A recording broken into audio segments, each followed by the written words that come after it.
Ya, assalamualaikum warahmatullahi wabarakatuh. Di sini saya Ali Hanafiah dengan NIM 202111346 ingin memaparkan review mengenai sebuah buku dengan judul Hukum Acara Peradilan Agama. Tujuan saya membuat video ini adalah untuk memenuhi tugas akhir semester mata kuliah Hukum Acara Peradilan Agama. Semoga review saya nanti ini dapat diterima dan dapat dipahami oleh para penonton. Baik,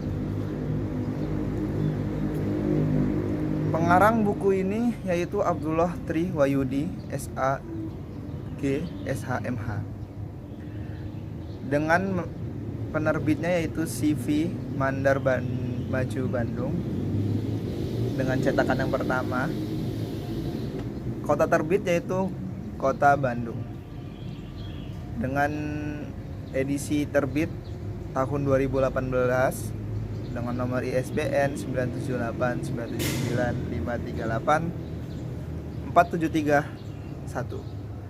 Jumlah halaman pada buku ini yaitu 257 halaman.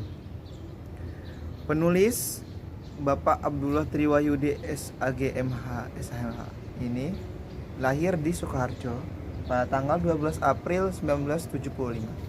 Beliau juga sebagai dosen di sebuah Institut Agama Islam Negeri Surakarta atau yang sekarang sudah bisa disebut dengan UIN Surakarta.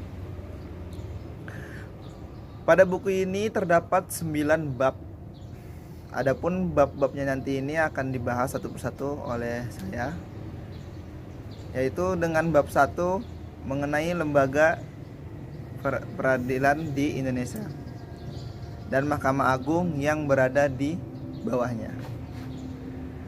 Pada bab ini dijelaskan peradilan agama merupakan salah satu pelaksana kekuasaan kehakiman di Indonesia sesuai dengan ketentuan pasal 10 ayat 1 Undang-Undang nomor 14 tahun 1970 diubah dengan Undang-Undang nomor 35 tahun 1999 tentang perubahan atau Undang-Undang nomor 14 tahun 1970 tentang ketentuan-ketentuan pokok kekuasaan kehakiman. Dalam peraturan perundang-undangan yang mengatur tentang Mahkamah Agung ini dan badan peradilan yang berada di bawahnya, yaitu antara lain Undang-Undang nomor 14 tahun 1945 tentang Mahkamah Agung diubah menjadi Undang-Undang nomor 5 tahun 2004 tentang perubahan atau Undang-Undang nomor 14 tahun 1985 tentang peradilan umum dan Undang-Undang nomor 49 tahun 2009 tentang perubahan kedua atas Undang-Undang nomor 2. Dan yang terakhir yaitu Undang-Undang nomor 31 tahun 1997 tentang peradilan militer. Lanjut mengenai bab 2 dengan judul pengertian dan sumber hukum acara peradilan agama. Nah, pada bab ini dijelaskan bahwasannya hukum acara merupakan aturan-aturan yang mengatur tentang bagaimana beracara di depan persidangan pengadilan. Terdapat sumber hukum acara peradilan agama, di antaranya yaitu hukum acara yang secara khusus diatur dalam Undang-Undang nomor 7 tahun 1989 tentang peradilan agama beserta perubahan-perubahannya. Hukum acara ini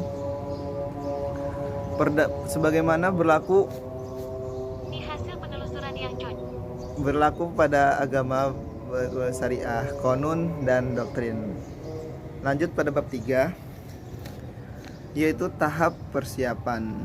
Nah, pada bab ini membahas mengenai tahap persiapan, yang dimana diawali dengan membahas permohonan dan gugatan, kemudian kewenangan relatif, kewenangan absolut peradilan agama di peradilan agama Indonesia. di Provinsi Nangro Aceh Darussalam tepatnya.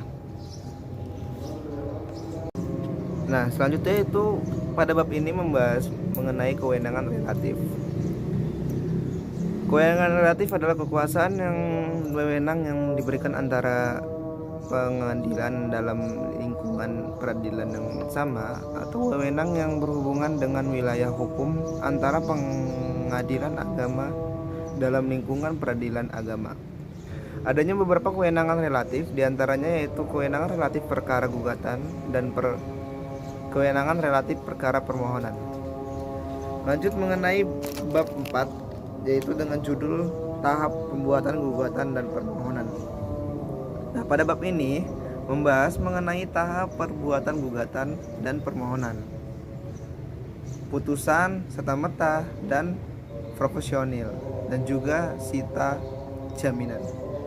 Nah, dalam bab ini dijelaskan bahwasannya isi gugatan secara garis besar menurut hal-hal diantaranya yaitu identitas para pihak, uraian kejadian posita, permohonan petitum, dan kemudian putusan identitas para pihak, serta merta putusan serta merta dalam diatur pasal 10 ayat 1 here dan 191 ayat 1 RBG.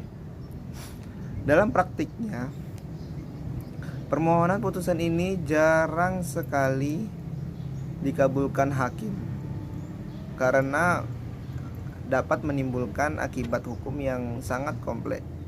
Adapun petunjuk tentang ketentuan-ketentuan mengenai putusan serta-merta dapat dalam Surat Edaran Mahkamah Agung Republik Indonesia nomor 3 tahun 2000. Dan kemudian selanjutnya gugatan profesional, yaitu gugatan yang diajukan oleh para pihak yang berkepentingan supaya dilakukannya tindakan pendahuluan untuk kepentingan salah satu pihak. Apabila dalam gugatan profesional dikabulkan oleh majelis hakim, maka para pihak tergugat tidak dapat mengajukan upaya hukum, banding maupun kasasi. Begitu juga dalam ketika ditolak. Lanjut pada bab 5 dengan judul tahap pendaftaran gugatan atau permohonan. Pada bab ini membahas mengenai tahapan pendaftaran gugatan atau permohonan.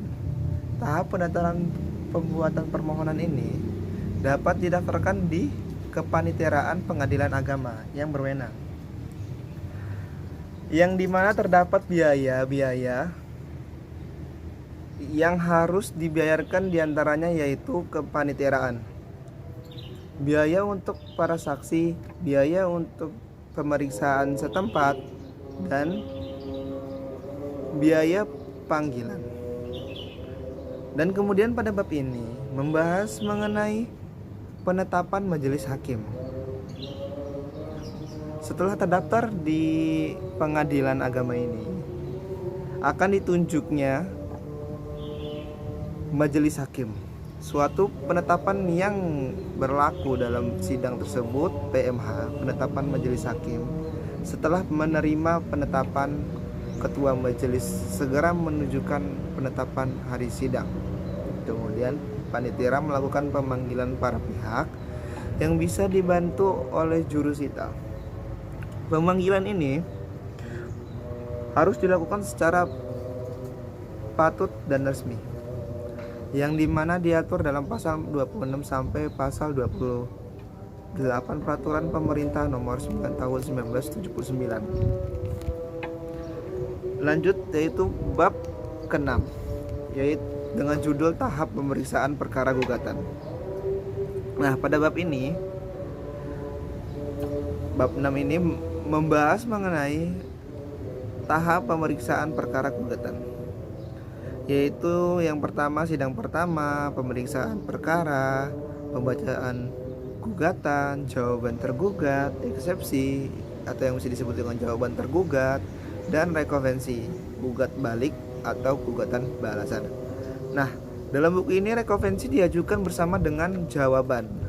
Dalam pembacaan gugatan terdapat hal yang akan terjadi, diantaranya perubahan gugatan, pencabutan gugatan, dan masuknya pihak ketiga dalam berperkara.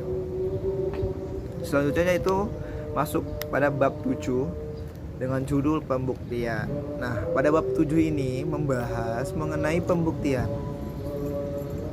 Pembuktian adalah upaya yang dilakukan para pihak dalam berperkara untuk menguatkan dan membuktikan dalil-dalil yang diajukan agar dapat meyakinkan hakim yang memeriksa perkara. Alat bukti yang sah dapat dipergunakan untuk pembuktian. Nah, adalah bukti surat, bukti saksi, prasangka, pengakuan, dan sumpah. Lanjut kepada bab 8 dengan judul upaya hukum. Nah, pada bab ini dibahasnya yaitu mengenai upaya hukum. Upaya hukum adalah hak bagi orang berperkara di pengadilan untuk tidak menerima putusan pengadilan. Upaya hukum dibagi menjadi dua, yaitu upaya hukum biasa dan upaya hukum luar biasa. Yang termasuk hukum biasa yaitu verzet, yang bisa diketahui yaitu perlawanan terhadap putusan secara perstek. Dan kemudian banding, dan yang terakhir yaitu kasasi atau yang bisa disebut dengan pembatalan. Adapun yang termasuk dalam hukum luar biasa adalah peninjauan kembali dan perlawanan pihak ketiga. Perlawanan pihak ketiga adalah perlawanan yang diajukan oleh pihak lain yang bukan menjadi pihak dalam berperkara untuk mempertahankan haknya. Dan yang terakhir yaitu kita akan memaparkan mengenai bab 9, pelaksanaan putusan. Nah, pada bab 9 ini membahas mengenai pelaksanaan putusan. Pelaksanaan putusan atau eksekusi merupakan rangkaian terakhir dari proses pengadilan. Suatu putusan dikatakan telah menjadi kekuatan hukum tetap apabila para pihak telah menerima putusan dan tidak adanya upaya hukum lagi, telah diputus oleh pengadilan tingkat terakhir.